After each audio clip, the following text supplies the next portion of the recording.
Welcome to the Anchor Church podcast. Each week, we'll bring you the teaching from our central campus. We hope it's an encouragement to you. Thanks for listening.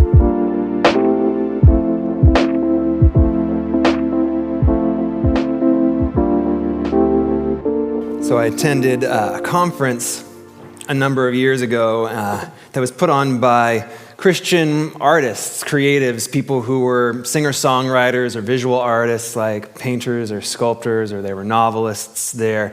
And there were a lot of these people I really admired. I followed them on this blog. If you remember blogs, they were, you could go and read and But I went to this conference and I got connected to a person there who was helping put it on. And so then at the end of the conference, I was invited to the after party. So I went to the house of this musician, someone I really admired and liked. Went to this person's house and there was this bonfire, and I sat around this bonfire with all these people who put on this conference, and they were artists and creatives, people who I liked from that blog and from that conference. And it was one of those moments that kind of makes you go, how did I get here? So then, fast forward then to the next year, and I attended the same conference, but this time I noticed some difference in myself, and it was that in my interactions with other people, I'd feel like either a sense of relief and accomplishment if the conversation was going well, or dread if the conversation I felt like it was not going so well. And it was as if there was a radar that had been turned on in my mind that was just constantly scanning and constantly evaluating, how does this person, this interaction, or this moment help me with my status here in this group? And if I'm honest, I was also kind of wondering, am I going to get invited to that after party again? And it was kind of terrible, and in some ways it didn't ruin the conference, but it definitely added something that wasn't as fun. There was this low-grade worry, there was this low-grade anxiety, and it was annoying me to the point where I wished I hadn't been invited to that after party the previous year. And then as it turns out, I wasn't invited back, so it worked out great. So what I'm describing is a desire for status. It's this kind of posturing, and it's very normal human behavior. Psychological research indicates that humans are widely driven by this desire for esteem, respect, affirmation, and it's all based on social rank. Psychologists actually say it's a need that's in us. And while it's debated how deep this need goes, it's hard to deny that the way other people perceive us, it influences us. It changes how we think and how we feel, how we act and behave. So today we're going to be in the book of John, chapter 3. You can go there in your Bible, and we're going to read about John the Baptist there. It's going to be in your Bible, or it's going to be on the screen behind me. So what you have to understand about John the Baptist was he was a bit of a rock star. He was this miracle baby who arrives on the scene, and he has all this intrigue around him because he lived in the wilderness and he was experimenting with diet trends, and he dressed in unconventional ways with a shaggy hair and beard. And then we see him doing rock star stuff. He's challenging religious elites, and he gives these incredible speeches out in the wilderness, and in Mark it says the city and the countryside flocks to him. So that means your county folk and your urban elite, they're all of them, everybody from across the board, they're getting drawn in to John's allure. He had this kind of magnetism. You can look at him and you see his star is rising. He's up and to the right. He is the moment. And yet, as we read here, we see something different in John. So we're going to pick it up, chapter 3, verse 22. After this, Jesus and his disciples went into the Judean countryside, and he remained there with them and was baptizing. John also was baptizing at Aenon near Salim because water was plentiful there, which is a great reason. And people were coming and being baptized. We're going to jump ahead to 26. John's disciples came to John and said to him, "Rabbi, He who is with you across the Jordan, to whom you bore witness, look, he is baptizing, and all are going to him." John answered, "A person cannot receive even one thing unless it is given him from heaven. You yourselves bear me witness that I have said, I am not the Christ, but I have been sent before him. The one who has the bride is the bridegroom. The friend of the bridegroom who stands and hears him rejoices greatly at the bridegroom's voice. Therefore, this joy of mine is now complete.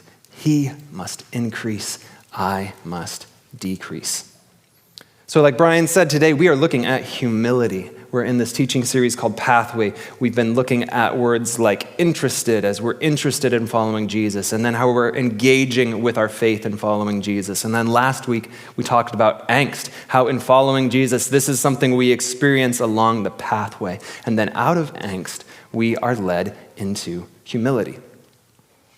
Now, humility is a bit of a funny word, because if somebody calls you humble, you go, I think I mean that. They mean that as a compliment. We're not sure, because our world doesn't actually really value humility. It's kind of like if somebody calls you meek, you're like, thanks. It's this kind of backwards value, but it's a beautiful word. You can see it you can see the beauty of it in C.S. Lewis's definition. He says, true humility, it's not thinking less of yourself, it's thinking of yourself less. Right? You see the difference?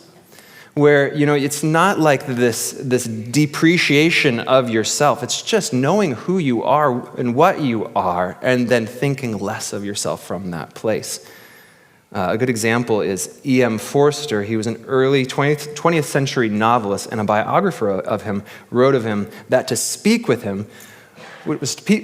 Forster was to be seduced by an inverse charisma, a sense of being listened to with such intensity that you had to be your most honest, sharpest, and best self. This inverse charisma. It sounds like a great description of what humility feels like when you're receiving it from someone else. Have you known someone who's they have that inverse charisma? They don't feel the need to speak a lot. You don't hear them inserting themselves into the conversation that they're right. They seem genuinely interested in you, and they champion other people's successes. They're the person, they're resisting the temptation just to talk about themselves all the time and their achievements. They have an inverse charisma. And this is John. He has every reason to believe that he deserves something. All the evidence of his life is pointing to it. He's on this upward path. He is ascending. And yet he says, I must decrease. So how do we get to that? How do we get that kind of humility? How do we go on that downward path? How do we descend? And we're going to look at that. We're going to look at this way of humility by three primary paths. We're going to look at our discipleship to Jesus. We're going to look at the deeper life, and then we're going to look at difficulty, and we're going to kick it off with discipleship to Jesus, and we're going to talk about a different passage in Luke 14. We don't have to turn there, but I'm going to talk about it because Jesus, he gives some interesting party advice in Luke 14. He says, if you go to a party, don't take the best seat that's there. Don't go sit close to the host, because if someone arrives who's a bit more important than you, then you're going to have to be moved, and it's only going to be the lowest seat that's left. And so in an ironic way, you sat in the highest seat, but you have to sit in the lowest seat. And then Jesus says, but when you are invited, take the lowest place, so that when your host comes, he will say to you, friend, move up to a better place. And then you will be honored in the presence of all the other guests. So it's helpful to know a little bit of what's happening in that culture, in this ancient Greco-Roman world, because a meal like the one Jesus is describing, it's actually meant to highlight social disparities between different people. It was actually really obvious who was in what social rank. It was openly discussed, it was openly talked about, and there was ways to compete. You were expected to try to climb. We're much more covert about it. I think we do similar things, but more covert about it. For them, it's important though, because it determines every other aspect of your life. It determines your work, it determines your income, it determines who you can be friends with, it determines who you can get married to. And we have a similar relationship with status. Like I said, it just can be a little bit more covert. I think we're learning about it more as we read more about some of the challenges of social media, right? Because there's this strong temptation to grade ourselves against our peers that really gets highlighted on things like social media. And there's these huge number of studies about how self-esteem issues and anxiety issues are arising because of social media. But it also has to do with our careers. It could be that maybe you didn't consider certain career options, maybe ones that would be really actually a good fit, but the status associated with it wasn't quite what you wanted. Or maybe you turned down other opportunities in life because they didn't appear to have the prestige that you felt suited you, even though the opportunity was suiting. Now, the weird thing about this is it's not actually to say that achieving is wrong or there's something wrong with that. You can actually find yourself ascending this social ladder by achieving. That happens. And it would be really weird if the takeaway here was, stop being so darn good at stuff. It's not the solution. It's a misidentification of a problem, because we look at John and he actually achieved a lot. He was given a very clear mission by God, and he did that thing. He was preparing the way for the Messiah. And similarly, there are things that Jesus has called each of us to, and there's times when we do those things very well for the goodness of his glory, that a higher status and prestige will come along, just like for John.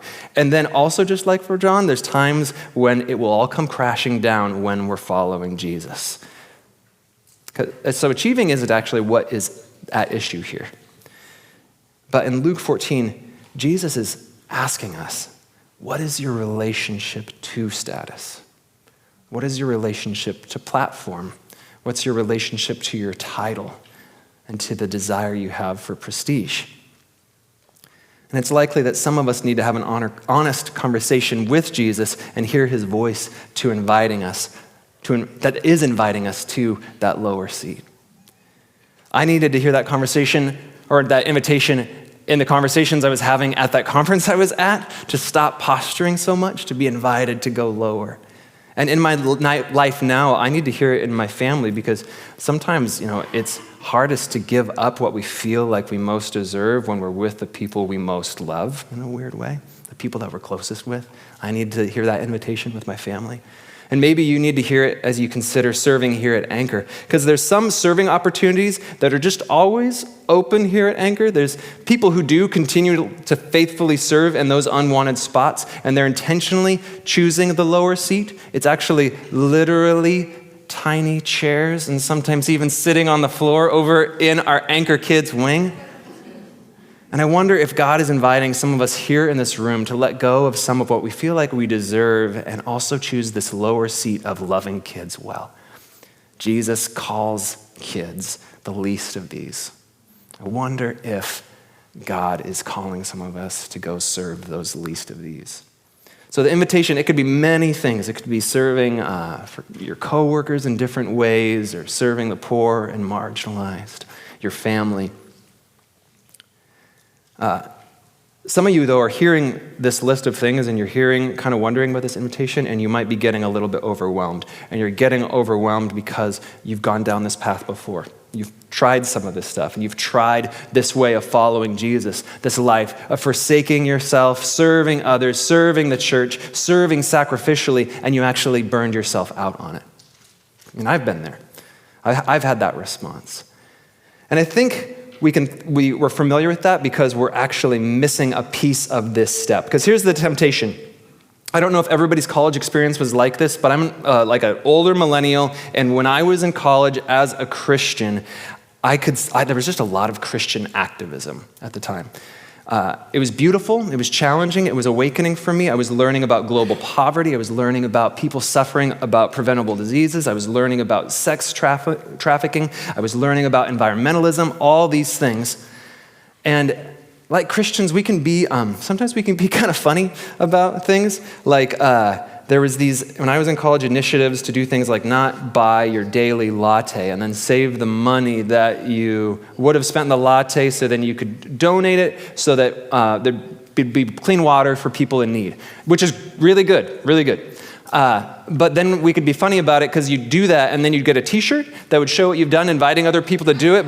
But it just felt performative, right? It just felt like performative activism. And that's some of what my college years was like. Plus, it was exhausting to have to feel like you had to keep up on all of those things, whether it be environmentalism, whether it be learning about or caring about things that were, across the world, poverty and other places.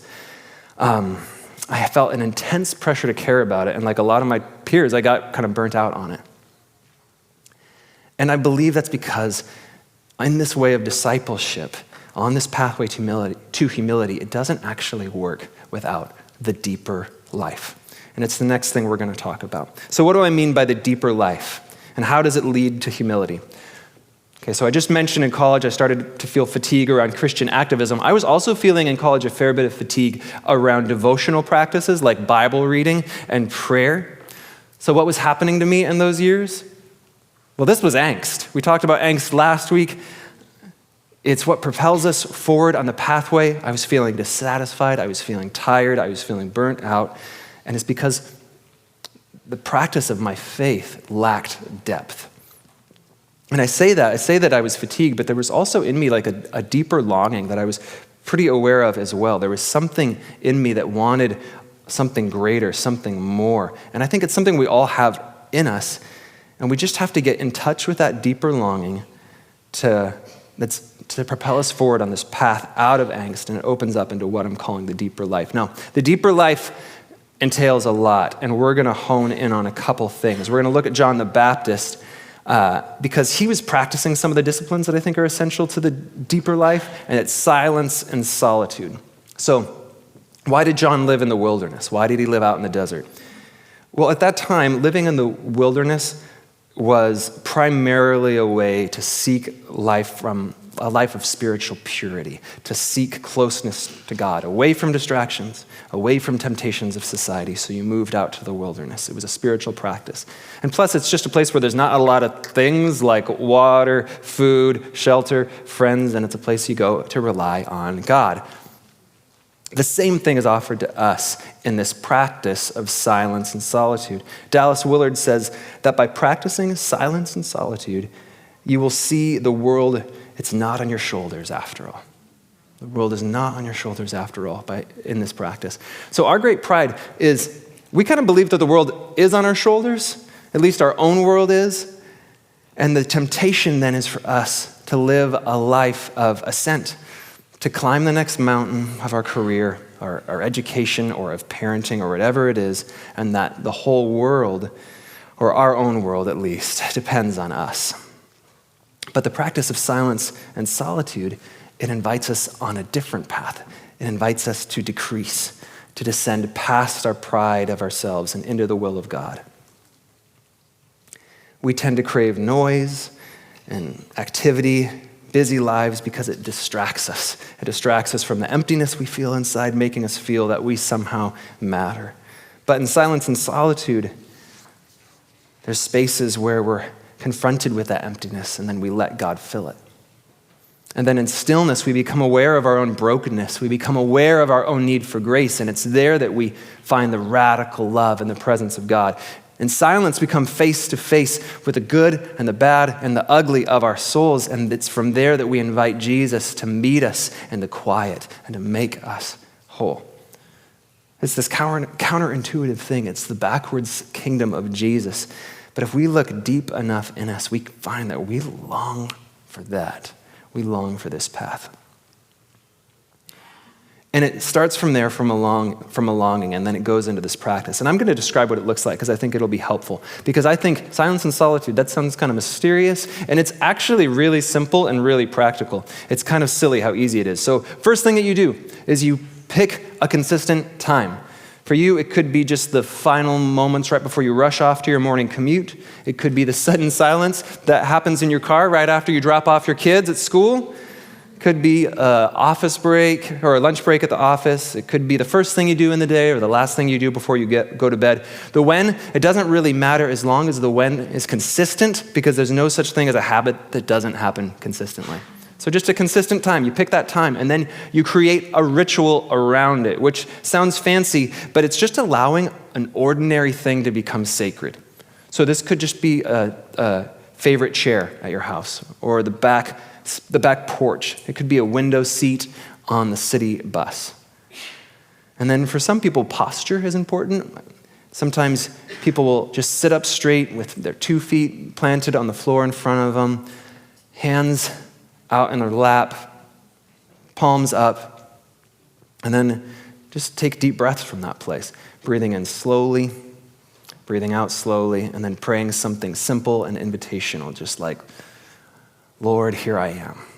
Or come, Holy Spirit. Lord, have mercy. And then after that, it's just being quiet. It's waiting. It's being still. And when I do it, I have to set a timer because I always want to check the clock and see how much time has gone by. So I set a timer to let me know how long, and it frees up some brain space. You can start with something small, like 2 minutes, and then just do that every day. And after you do 2 minutes of silence, after a month or so, bump it up to 4, maybe bump it up to 6 after a while, and you keep going, maybe get to 10 minutes. And then this is important. As you practice, resist the urge to decide if the practice of silent prayer and solitude, if it's working. I really encourage you, don't evaluate if you're getting anything out of it. Because you likely will feel like you're not, and you're likely going to feel like, my mind is insane. It's going crazy. But then you get these glimmers where you see God working with time and patience. And this is how God works. You're going to feel like you're not getting anything out of it, but it's not actually about your work. It is God's work. Prayer is God's work. And so it's not about if you feel like you're failing, because God always succeeds. He will be faithful at the time you give him. So simply trust the practice of a couple centuries worth of saints and the practice of Jesus himself. It's probably a good thing to have in your life too. And then just keep practicing it. And then one day you're going to look up and you're going to discover that somewhere along the way, the practice of silence and solitude became a lifeline for you. It became essential for you. And then there's going to be times where you're like, man, I don't know if this is worth it. And you're going to look ahead and, man, I'm thousands of miles from where I want to be. But then at the same time, you can realize you're 1,000 miles from where you came from. This is how the deeper life works. So we've looked at these two paths. And if we're going to decrease, we start off with our discipleship to Jesus, taking that seriously and becoming people who go to the lowest seat at the table. We think of ourselves less, we serve other people more. That's our discipleship to Jesus. And then second, we foster humility in our lives by practicing the deeper life, practicing silence and solitude, incorporating those in our lives. But then there's a third way, there's a third part of this, and it's different than these other two because it's not often a path that we choose. And it's the path of decreasing by way of difficulty.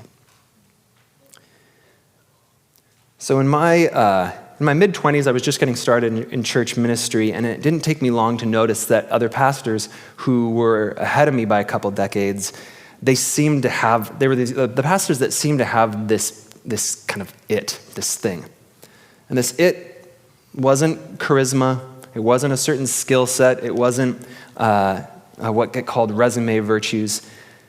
But what I found as I heard their stories was that these particular leaders had these tremendous histories of tremendous difficulty in their life, real heartbreaking things, past failure, church hurt, seasons of burnout, of mental breakdown. You can think of a pastor who had experienced the death of a spouse.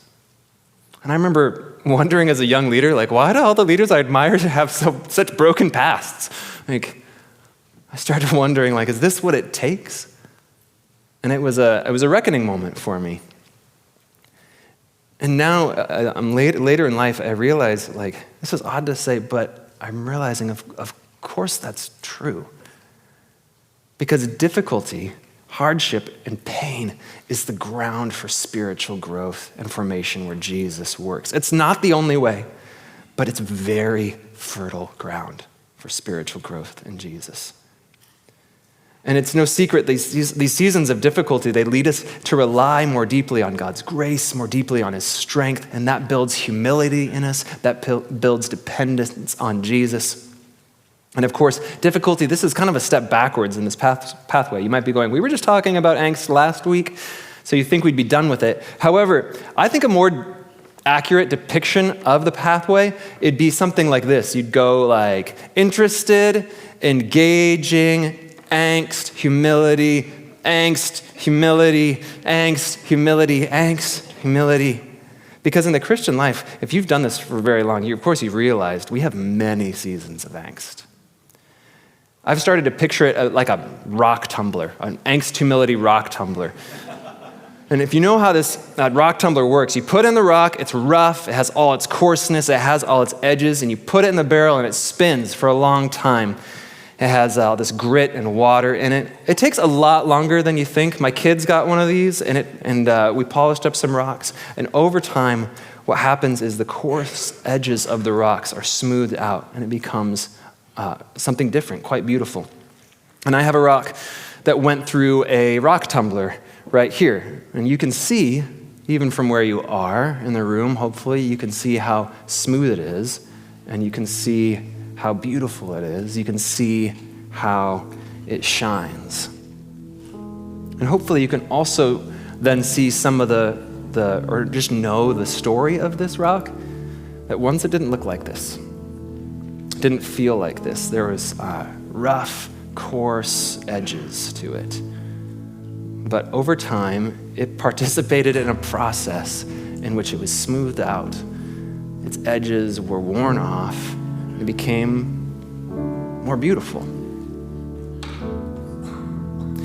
This is like our lives. We have rough edges, but God has started a work in us. And it is a long work. But God is a God, He's not in a hurry. He wants to create something lasting and beautiful in each of our lives, and He will continue His work.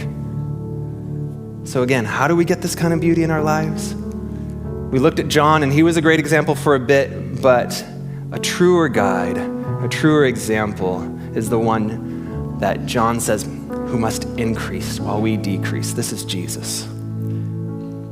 We're going to take a look, closing out this teaching time, and go by looking at Philippians 2. This is where Paul shares one of the earliest Christian hymns. It's sometimes called the Christ hymn. And it's this powerful passage that emphasizes Jesus' incredible humility, and it's reminding us that even though Jesus is divine, He is the God of the universe, but He doesn't cling to that status. He doesn't use it to His own advantage, it says. Instead, He takes on ultimate humility by becoming human. He becomes like us, and He obediently follows in the way of humanity, accepting death. It's death on a cross, the shameful, painful death. And Jesus is the one that we follow. Jesus is our model. Jesus is the one who shows us what true humility is, what true decreasing is. It's the God of the universe becoming human and taking on death, our death. And we're invited to be like Jesus, not seeking status, not seeking recognition, but willingly embracing humility as we want to be people who are serving others and who are knowingly following Jesus on this pathway that includes suffering. And that's easy enough to say, like serving others, following Jesus on a pathway of suffering. But how do we actually do that? You think about it, like I've tried that. That's not the easiest thing. And when we might be just forgetting our secret weapon with questions like that, because when we ask, what is actual decreasing? How do I actually do that? How do I actually think of others as better than myself? And for us, our secret weapon in this is the deep sense of security that we have in God's love, which frees us from constantly thinking about ourselves. God's love, it frees us from being consumed on our own agenda. When we grasp how Jesus laid aside His glory for our sake, it reshapes our motivation, it reshapes our hearts for others, it enables us to serve without worrying about what our status is and what we have to gain and if we're going to be recognized. Truly knowing the love of Jesus, it remakes us and empowers us. And we're going to take a moment to reflect on the humility of Jesus now. I'm going to read that passage from Philippians 2, and then I'm just going to pause. I'm going to allow the quiet of the moment, allow us to reflect on who Jesus is. The band is going to keep playing, and as they do, I just want you to allow Jesus' humility to astonish you. So I'll read this, and then I'll come back up. We'll take a moment of quiet, and then I'll come up to close us out. In your relationships with one another, have the same mindset as Christ Jesus, who being in very nature God, did not consider equality with God something to be used to His own advantage. Rather, He made Himself nothing by taking the very nature of a servant, being made in human likeness. And being found in appearance as a man, He humbled Himself by becoming obedient to death, even death on a cross. Therefore God exalted him to the highest place and gave him the name that is above every name, that at the name of Jesus every knee should bow, in heaven and on earth and under the earth, and every tongue acknowledge that Jesus Christ is Lord, to the glory of God the Father. Let's remember Jesus now.